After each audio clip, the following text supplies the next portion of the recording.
bakufi ebele ba wazalendo pe ba osilisa bango pe bipai. Donc ebele il y a ba 123 ba moni que non. D'ailleurs ba pesa ba promesse kaka oh ba kopesa biso ba $100 par mois et ya kate. Les ata prix à consommer la mbongo consommer la cigarette et za la kasute. Ebele ya ba 123 ba kimi. Ba yena bango la côté FARDC. Ba komitika. Moni makabanga na zone kakuna.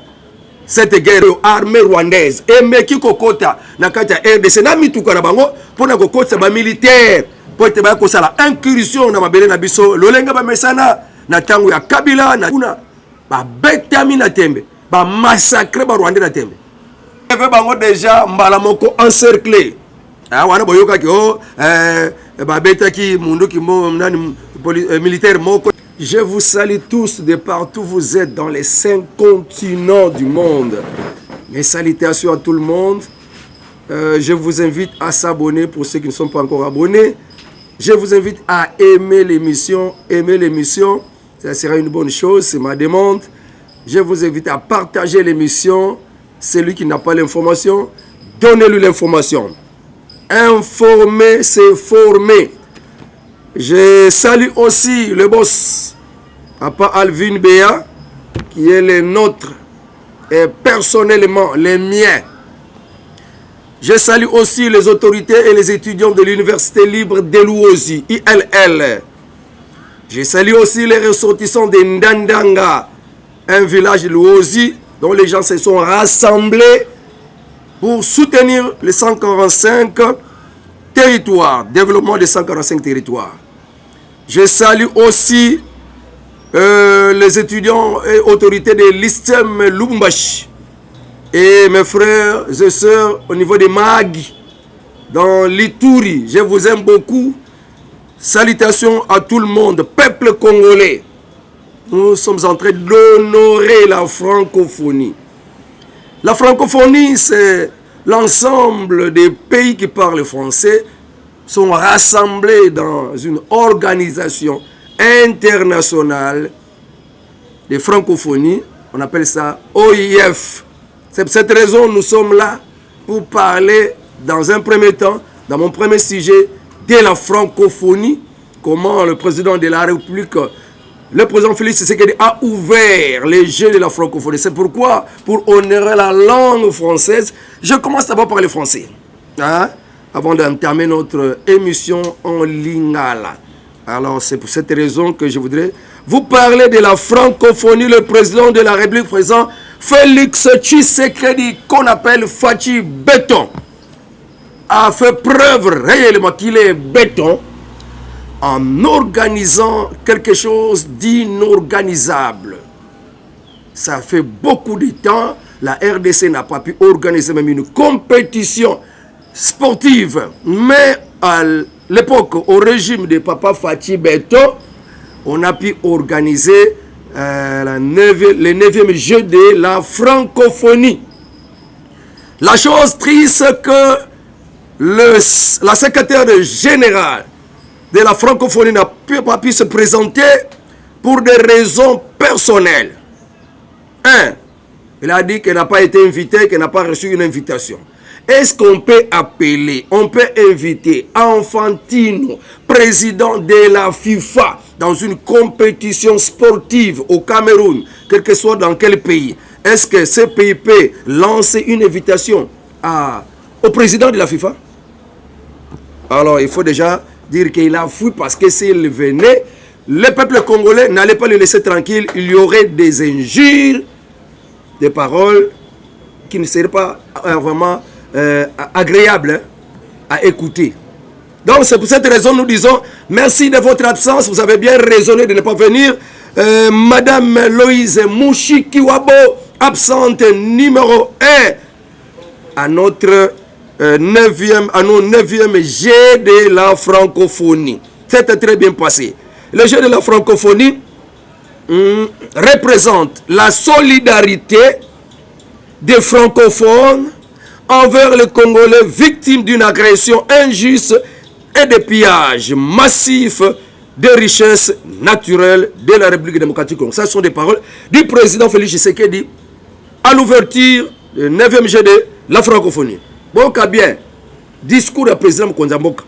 le président Félix Tshisekedi a dit CGD francophonie représente la solidarité des francophones envers les Congolais qui sont victimes d'une agression injuste et de pillage massif des richesses naturelles.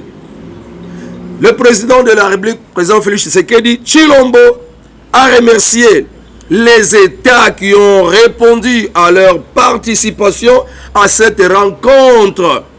C'est une marque de considération envers la République démocratique du Congo qui est victime d'une agression injuste de la part du Rwanda à travers les supplétifs qui sont des M23. Ce n'est pas encore tout. C'était un bon début de la francophonie. 9e jeu de la francophonie. Un bon début pour le développement de la RDC. Je vais encore vous rappeler que c'était un bon début pour le déroulement de 9e jeu de la francophonie et nous rendons hommage au président de la République, Fozala Ndoki, le président Mabokote. Nous rendons hommage au président de la République pour avoir bravé tous les obstacles qui voulaient empêcher cette activité. C'est depuis combien de temps que la RDC n'a pas pu organiser une telle compétition? Mais au règne de M. Félix Tshisekedi Fachi Beton, c'est possible, c'est réalisé. Un événement irréalisable en RDC depuis beaucoup d'années. La haine de Mushikiwabo n'a pas pu retenir et déstabiliser la détermination du président Félix Tshisekedi, président de la République démocratique du Congo, dont celle-ci a décliné l'offre d'arriver en RDC comme prétexte. Il a manqué l'invitation. Or que Papa Lutundula avait déjà dit qu'on ne peut pas donner l'organisateur l'invitation. Moni Makambango, bon, on est aquí pour honorer les francophonie. Yango to betina moi ndambo ya français parce que RDC premier pays francophone au monde en dehors de la France. Mokani so ya munene lo baka français le kola RDC. Au monde entier à part yemoko France kolo langue. C'est la RDC le premier pays francophone au monde. Alors vous devez du respect, vous les Français, vous devez du respect à la RDC qui est le premier pays francophone, que l'erreur de Macron qui est allé choisir une étrangère, une Rwandaise, à la tête de l'OIF dérive Yamakasi. Et pas le président Macron que les autres présidents n'avaient pas réalisé. Président Macron de France a fait une erreur grave. Yakoeba Kopona. Moka moko izala ngona Commonwealth donc lisanga ya bazo balobaka anglais et on prend moko na kati moko na on les met secrétaire général ya OIF donc lisanga ya balobaka français. Ça c'est pour ses intérêts personnels que Macron avait fait ça et c'est une honte pour la francophonie et les pays qui parlent français d'être dirigé par quelqu'un qui n'est pas même francophone, qui est anglophone. Donc ça vraiment, le Canada et tous les autres pays qui parlent français, ça c'est quelque chose qui va vraiment nous amener à la manifestation. Nous devons manifester comment une étrangère de la francophonie qui doit diriger la francophonie pour des fins personnelles de Macron. Ça ne peut pas passer. Mais à un échec, hein? Alors nous avançons là. Si j'ai yami balé otokoko tambo, yambo totoko na si j'ai mi balé. Pour te dire quoi, bisamba oyo penza bakoko yo kapenza foalanza telokla bakoko mboka Kongo ekoma na bakoko na bana mike bakoma isengo ya koyoka politique mboka lobinde ba makambo ya 9e jeu ya francophonie donc eza pour na 9e fois basili ko organiser ba masano o ba ko benga ka francophonie nde mokonza mboka sila ki ko fongola ko ouvrir masano wana nde asili kopesa discours ko féliciter bamboka o endimi koya parce que bamboka ebele kokaki nango koya te bamboka ebele endimi ya papa mokonzi bisi bango ke vraiment eboza na reconnaissance na mboka ya Congo malgré que ko nyokomaka na agression euti na nzela ya Rwanda na nzela ya Rwanda peba 123 en tout cas tokotonda kanzambe pona yango papa mokonzi asilaki ko remercier bango paye asilaki ko loba nini papa mokonzi asilaki ko loba keza penza debi malamu donc uti na ba épreuve mulai esengele sala ma depuis na 2021 mais bayaki ko tombo la date yango ti na ngonga oyo marde ebele pe bayaki pona koluka kokota mboka banlèvement ba kidnapping o ba longola ba kati ya biloko ya kati ya mutu tout ça pona ko rendre un peu na hésitation bamboka ebele zaki na posa koya mais en tout cas la police na biso bazalaki vraiment mobilisé na meeting de papa mokonzi pona ko tia sécurité pour makamba kidnapping et la kata Kisasa malembe et commis baka isolé et vraiment félicitations à notre police et surtout un nouveau commandant, un nouveau général wako kambaka Kisasa vraiment en tout cas au bana Congo balobeke mutaboya zalaka wapi papa kilimba limba ozalaka wapi papa bana Congo bana Kisasa nyonso ba sepele na ba obazala ba province ba lo bakeme soki mutu ana yeli biso na province oyo vraiment ko sala bien soka côté biso na Lualaba soka côté biso na Ituri soka côté biso na Congo central et ko sala bien to bango pe bazonyo comme et na ba barrière musu na Lualaba na côté ya ba Tanganyika banzela mususu donc 17 barrières au moins la ka ba osenga par mutuka $50 alors et tout ça na batu bazo kamba ba province wana mais bazo mona le côté bazo lobe le côté ba population zonyo kwama mais ya hier lobike pas question de bureau de banyo kwa la population oh biso ba ujana abo vanda kuna wana ba ujana ba bunge pona commandement ya papa wana ezaki biloko ba kasongo abanda ko encourager ngo o tele makaka boye mabe o tele maboye mabe po banda ko so ba likele mbana ye ba contribution ya chaque associate anande salaki ke des ordres de la carte à la police mais tous les Congolais ya Kinshasa ba ko féliciter nouveau commandant ya la police à Kinshasa en tout cas continuer musala soki mutamoka atosa te lokola ba roulage ba ko sa sumbongo te ata shikoto moko ko beta pa chauffeur ba teti makasi shikoto lokola kani ya maiko dikepe batu bien à part mbongo wana alors na luozi toyebi ke ya un problème ya bac bazala ngo ya muke batu akebele ko traverser na luozi kuna siko chez moi. J'interpelle le président de la République, le gouvernement central, ya kota la nanu le kambo ya luozi, traverser ya bac eza muke pesa na pani mikolo.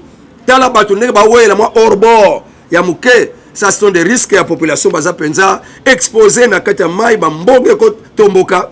Ya makasi ale e mateli pe hors bord wana moi bato ya muke wana ya pirogue et kozala malamu te. Donc ba beti mbelanga yondende kuna biso mwana manyanga lobango papa mokonzi ayoka asala moi quelque chose pour na bac et ya malamu na luozi ya munene oyo batubele bako faire traverser ba mituka pe ezala ko traverser na kimia nyonso soki papa mokonzi vraiment olingi o votame makasi pe baliga ko leka lolenge mwanda nsembe asaje na simana yo Congo central nyonso seke eke na simana yo mais bilembo bazala ngo pose kona la Congo central papa mokonzi président facile beto ndenge ompesa ki pona makamba 9e ya francophonie Congo central pe contre luozi territoire ya Songololo kuna nde babengi nga bazala posa bamona vraiment bilembo banzela ya desert agricole les apena mobulu ba anana ba manga ba tomate pole la kuna or que biso to luka ba loso ba masango nzoka kuna na nkundi na luozi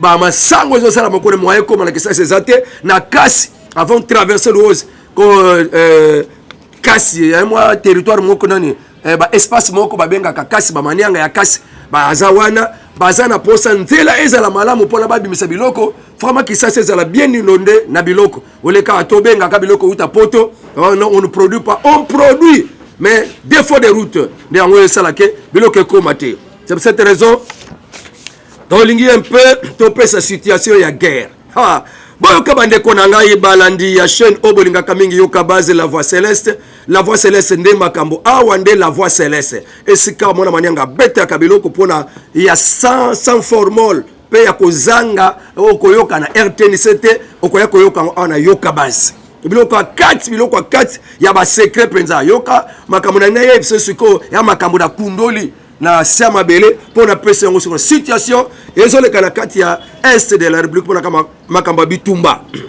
Tobi lolengeni mwa mikolo oyo armée rwandaise emeki kokota na kati ya RDC na mituka na bango pona kokota ba militaire po ete ba kosala incursion na mabele na biso lolenga ba mesana na tango ya Kabila na tango leka ba mesana na ancien régime parce que ba raimo chibanda basala boyokani na Rwanda ke Rwanda kokota na kati ya Congo ne frontière surveiller zone ya Congo comme député comme ministre comme PDG ba tikela bango nyonso wana. Mais la tango ya président Félix Tshisekedi biloko wana albiniette ça ne peut pas se faire. Le Rwanda a un pays et la RDC a son pays. Rwanda za mabele na RDC za mabele na. Jamais quelqu'un qui quitte la RDC aller manger, exploiter la terre du Rwanda. Jamais impossible. Zamba kabola mutuna mabele na ye et c'est pour que si kamuta appelle azui aller la wana. Mais quand tu commences à dévier au Kenya mabele mutu mususu, ça devient très infractionnel. Alors Rwanda mesala kokota kana mboka na biso sous la belle direction, autorisation il y a communauté internationale à ça que le côté pour nous sanctionner mais à ça la cagnos mais le temps autosali en tout cas est bien blindé. Or à l'est de la République démocratique du Congo, la Chine, la Russie, pe ba mboka mususu ba pesa ki RDC, ba équipa ki RDC. Il y a dispositif, il y a système de surveillance, dispositif de vigilance na kati ba frontière pour na koyeba nani walinga kota eza déjà kuna nazo bisabilo comme les français bazana kati ya kiwanja bazana kati ya baruchuru pour na ko former ba rebelle ya M23 biso peto comme suko bomba matin. Nous avons maintenant des Wagner, nous avons maintenant des Turcs, des blocs qui sont là-bas pour combattre derrière les Wazalendo, pour combattre pour la RDC et bah installer bah système dispositif de surveillance afin bah makamoni zo les cas bah intercepter arrivé à moi bah contingent rwandais hein bah côté la bonne RDC ne bah mesana et rêve bah déjà mbala moko encerclé ah wana boyoka ki oh bah beta ki mundu ki mo nani militaire moko ya bango akufaki wana ezane officiel pona ebetisa batu mitute pona etrouwe mi ato ya batute ebetisa batu mitemba te yango bokena na officiellement alobi un mort hein militaire moko na ba intercalation wana mais ce n'était pas un mort. Il y a des Rwandais massacrés ba intercepter bango ba yeli bango kuna ba betami na tembe ba massacrer ba Rwandais na tembe kuna ba lobi non zakaka RDC mutazo kosa parce que zaka na posa akende ko kota na Rwanda po abundisa Rwanda Rwanda ndenga alobi ke RDC makabona zo beza lokuta zaka lolenge RDC lingaka ko kota na mabele ya Rwanda po na abundisa Rwanda.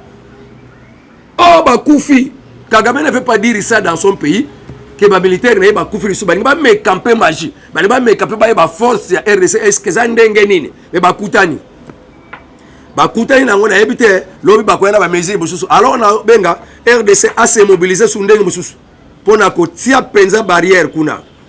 Nos Wagner sont là na Nord Kivu, les habitants balobi non toyeba ki papa Fati betonte mais c'est qu'on voit, on voit maintenant ba risque comment ils sont na service ya mboka ya Congo pona ko combattre ba ennemi to mona ba mindele mususu ya ba turc ba mindele mususu ndenge ba obunda ba kota ba lala te ba lala na mabele libanda ba mindele pona kaka Congo ezwa kimia bande ko kuna ese ya Nord Kivu balobi non biso mon côté ko biso so fa Fati beto azate o azate président malabote donc ce comme on Nord Kivu ko bamba mama banga ba ko bamba mabanga na Nord Kivu parce que ba monique mutu azoko ya ko memela bango kimia c'est le président Félix Tshisekedi.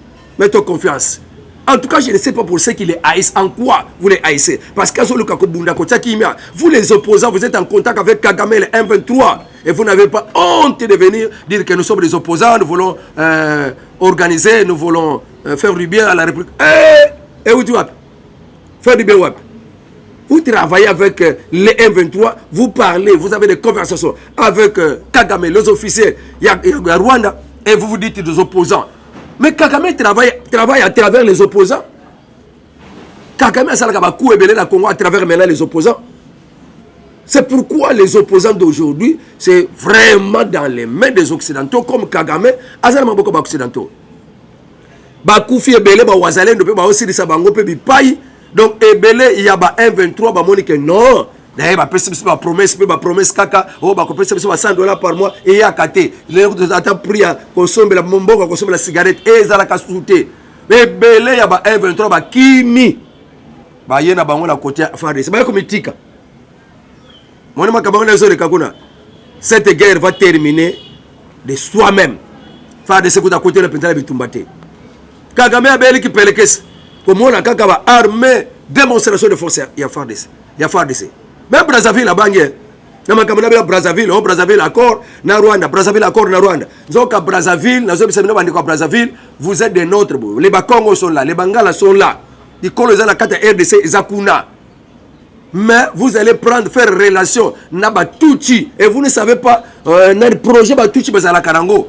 C'est de créer dans l'Afrique centrale un royaume de Tutsi, exterminer les Bantous. Vous et nous sommes des Bantous et nous sommes dans un plan de Rwandais. Nous exterminer. Et bien, alors, quand l'extermination va commencer là-bas, Brazzaville, et Kabi déjà Mboka, Brazzaville déjà Mouké. Kabi déjà, quand ils vont commencer à vous exterminer, Bakotine de la Bino, no Basi na Bango, Babala Bakonti na Bino. Et c'est tout. La ceinture déjà opposant à la France, a banni déjà Koloba. Que le niveau RDC comme Nango, Brazzaville est comme lobby province ya RDC. Parce que tous les mandouki te pour l'autobus de RDC. Tous la force au RDC la ngote mandouki. On peut être exterminé dans un moment. Jour RDC Kosilika. Alors ba opposant mo déjà ko tomboka, bizalewana ya Kagame ezamala muté. Toke Vesa Karega ba boyela qui est accréditation na Belgique, porte-parole ya Rwanda tomboki. Alors bien Zande président Félix Tshisekedi butasali pression na Belgique pour bandima Karega te. Et comme bongo ba Belge ba royaume non, communauté internationale bango ne ba influence ka bamboka na biso pour na ko imposer biso ba konzi ba gouvernement boye si ko comme Afrique to RDC akene ko tia injonction na un pays européen pour na aboya mutu tel aboya ambassadeur tel en tout cas et ka musibatu ce que ça bongo c'est que makambo penzo bongwana wana za ba échappatoire. Votre Vesa Karega est un tueur assassin. La Belgique le connaît très bien. De partout, cet homme est passé. Il y avait des désastres, des pleurs, des déséquilibres. Moni, bango basa mayele. Ok, nous conseillons pour gérer ma bien en boka na bangote. Babo yeliye. Botika ko luka ba prétexte moussous. C'est un mauvais des ambassadeurs au service de Kagame pour détruire, exterminer, tuer, déstabiliser. Et on ne veut pas que ces habitudes et comme là-bas, belge. C'est pourquoi Babo yeliye zonga na boka na Rwanda. Il n'y a pas de service. Et c'est comme cela que beaucoup de pays européens. Et si tu seras toujours le mal vu parce que ce que tu as fait en République démocratique du Congo, tu vas me payer. Et que ça me bamboka Afrique, RDC Russie, moi, je suis visa et que ça la soute. Oh, tu as visa. N'est-ce Rwanda na Brazzaville, visa exact. Boye peu pour la RDC na Russie. Pas de visa. On entre, on sort. Pas de visa. Tu as la relation avec moi. Ezaki toko makasi Russie na RDC kende na yo Russie yaka na yo na RDC visa ezati Jean-Pierre Bemba Sali a signé ba accord rebelle militaire économique ya ndenge na ndenge politique donc biso na Russie pantalon na mukaba na sepeli mingi na sommet ya Russie Afrique discours ya président ya Burkina Faso. En tout cas, il a interpellé le président et la communauté internationale, le président africain. Hein? Ce président a fait un discours en envoyant un message poignardant aux impérialistes et aux chefs d'État africains aux pays occidentaux. Wana babenge kombo na capitaine Ibrahim Traoré. Avec ce discours qu'on a kata sommet wana eningisi makambo eningisi vraiment bamboka nyonso ya monde de partout. Alors l'Afrique a tout ce qu'elle possède, mais reste le continent le plus pauvre du monde. Les autochtones africains prennent les armes pour défendre leur patrie, comme les Ouazalens de chez nous, comme les autodéfenses chez nous, mais les Européens, les impérialistes les appellent des milices. À tel le Kwana. bana mboka bazo manduki ba défendre bamboka na bango contre les terroristes et puis les Européens les impérialistes ba benga bango babilis comme ici chez nous jamais ba mindele ba tikala ko considérer ba wazalendo o bazo manduki pona ko défendre contre les ennemis ni ba benga bango ba impérialistes et ba benga bango ba rebelles ba milices. Alors oyo bazoya siko pona ko bundisa RDC lokola ba banya mulenge bangonde ba moindre kaka ba lobeli bango mabe bolo bate message de haine tribal contre bala. En tout cas yango wana kutu mama ministre Rose a tomboki makasi que jamais même yo ambassadeur ya Union européenne kati ya RDC Châtaignier olo ba n'importe quoi oh pona maloba haine tribal ba message tribal pona ba waza pona ba banamulenge bosolo ba mabe pona banamulenge donc yo mona kama mabe balo ba pona banamulenge mama kambo banamulenge basala kana mboka oyo bande ba tuya ka bato ba M23 sont pleins de banamulenge sont pleins de tuchi là-bas tuchi banamulenge ba massacre basala ka kuna est mukoloni bokuna na bango mukoloni ni bo gange na bango mukoloni bo pesa bango tum. Vous laissez-moi parler contre la RDC. Vous êtes des défenseurs des Rwandais tuchi banamulenge qui tuent les Congolais ici à tel milice Châtaignier ou yazoko bundela kaka yango babengisa ki bitakwira akende na justice pour la kaka alobaki mabe contre banamulenge. Alobaki nini? Oh tuchi aza déjà depuis la naissance mo bomi. Aza mo bomi depuis naissance. Atakuta ina ndako na état de faiblesse ko vanda. Ti même 6 mois une année mukolo kozwa état de force a comme un état de force akoboma yo kaka yo muto bokoli. Ne ba monango message de haine. Ba bengisa na justice, ba bengisa na CESAC. Yango ya lubisi non avant bo sambisa ngai. Bozo ana no connaissance ya mukanda wana ya Onana le franco-camerounais wana. Boko ya bakeye mutalo baki que les Tutsis sont des tueurs, ils ont tué plus de 20 millions de gens. 20 000 pour la population de la Katia Mboka Kishasa. Si je ne me trompe pas, 20 000, 20 000, mais chiffre exorbitant.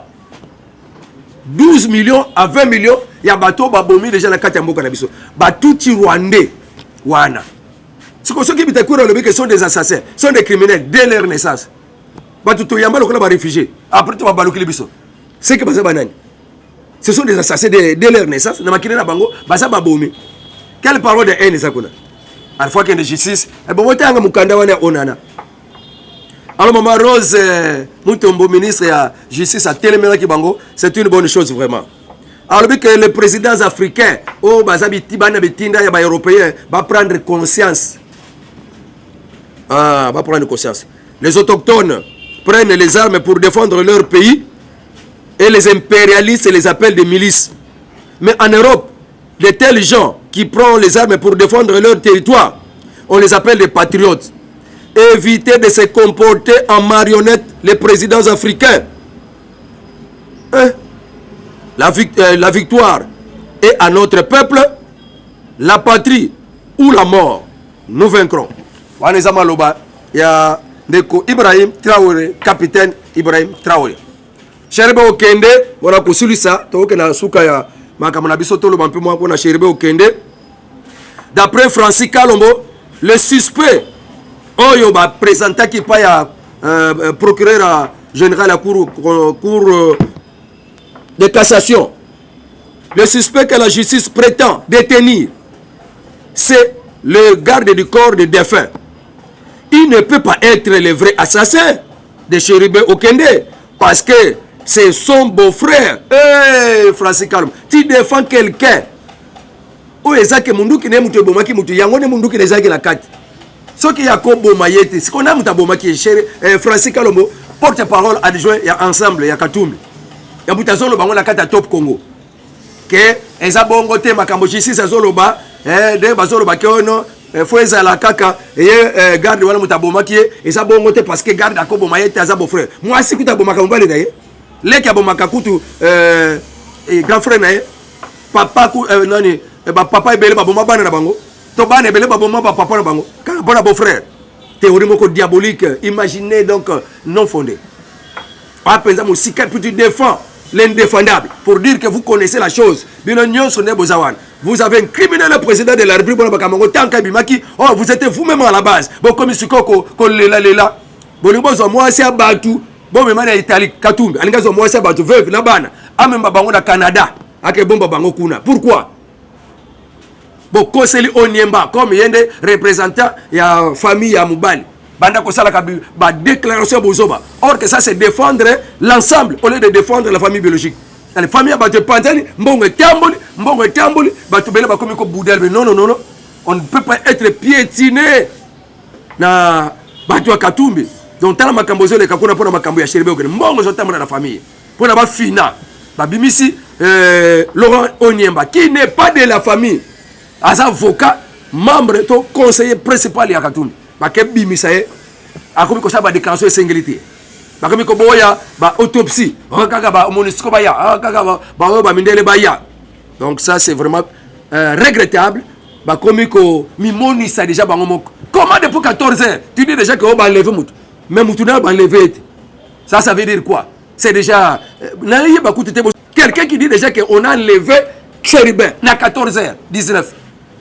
Mais Moutou Oyo a kende ki yoka na cour constitutionnelle oh nga na kende ki na 16h.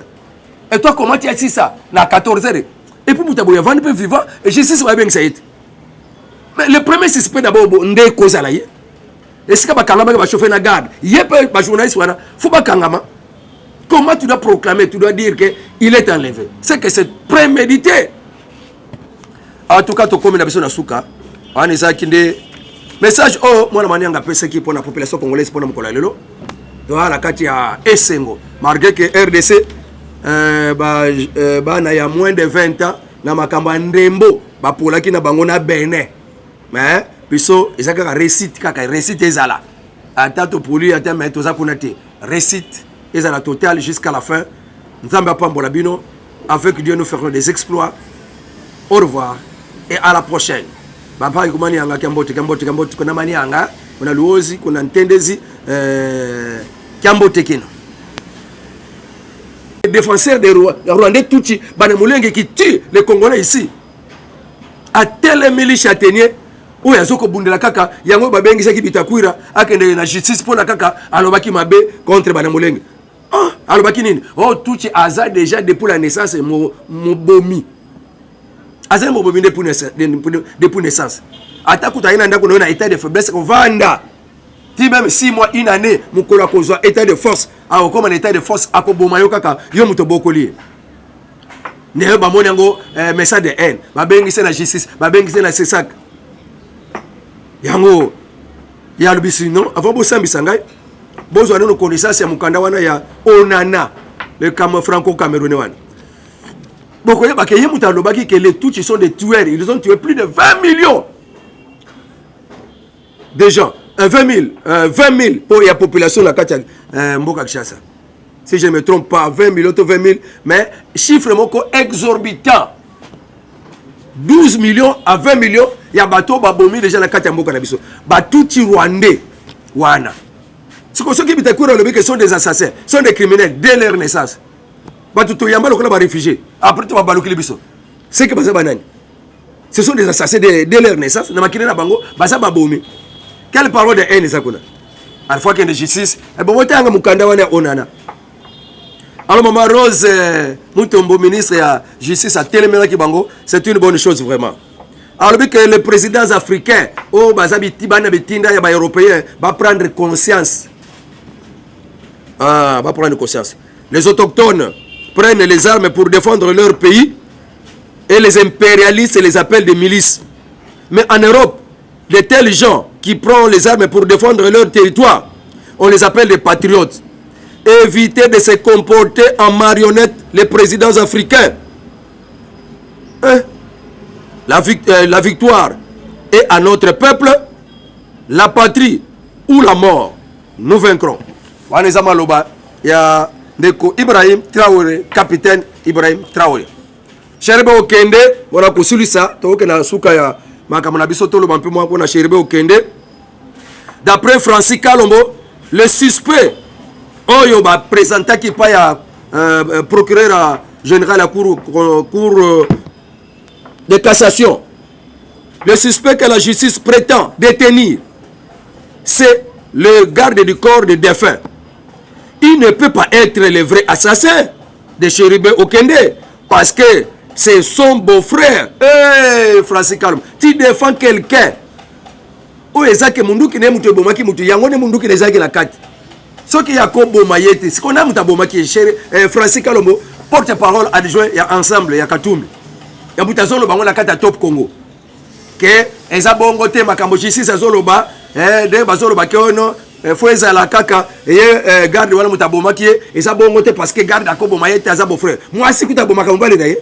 Leki ya bomaka kutu grand frère naye papa ku nani papa ebele ba boma bana na bango to bana ebele ba boma ba papa na bango quand bon beau frère théorie moko diabolique imaginez donc non fondé pas pensa mo sikap tu défends l'indéfendable pour dire que vous connaissez la chose bino nyonso ne bozawan vous avez incriminé le président de la République pour bakamango tanka bimaki oh vous êtes vous-même à la base bon comme sikoko ko lela bolingo zo moi c'est abatu bon mais mana Italie Katumbi alinga zo moi c'est abatu veuve na bana amemba bango na Canada ake bomba bango kuna pourquoi bon koseli onyemba comme yende représentant ya famille ya mubali banda kosala ka ba déclaration bozoba or que ça c'est défendre l'ensemble au lieu de défendre la famille biologique la famille ba te pantani mbongo tamboli ba tubele ba komi ko boudel non on ne peut pas être piétiné na batu ya Katumbi donc tala makambo zo le kakuna pona makambo ya sheribe okene mbongo zo tamona na famille pona ba fina ba bimisi Laurent Onyemba qui n'est pas de la famille as avocat membre to conseiller principal ya Katumbi baké bimisaye akomi ko saba déclaration singulité bakomi ko boya ba autopsie kaka ba monisco ba ya kaka ba mindele ba ya donc ça c'est vraiment regrettable bakomi ko mimoni ça déjà bango moko comment depuis 14 heures tu dis déjà que on va enlever mutu mais mutu na ba enlever ça veut dire quoi c'est déjà quelqu'un qui dit déjà que on a enlevé Chéribin na 14h19 mais mutu oyo akendeki yoka na cour constitutionnelle oh ngana kendeki na 16h et toi comment tu as dit ça na 14h et puis mutaboya vendre peu vivant et justice va bien que ça été mais le premier suspect d'abord ndé cause la yé est-ce que ba kangama ba chauffeur na garde yépe ba journaliste wana faut ba kangama comment tu dois proclamer tu dois dire que il est enlevé c'est que c'est prémédité en tout cas to comme na biso na suka ani ça kinde message oh moi na manianga pesa qui pour la population congolaise pour mokolo lelo to ala kati ya Esengo malgré que RDC ba na ya moins de 20 ans na makamba ndembo ba polaki na bango na Benin mais biso ezaka récite ezala atato poli ata mais toza kuna te récite ezala total jusqu'à la fin nzamba pambola bino avec Dieu nous ferons des exploits au revoir et à la prochaine. Baba ikumani anga kambote kuna mani anga kuna luozi kuna ntendezi kambote kino.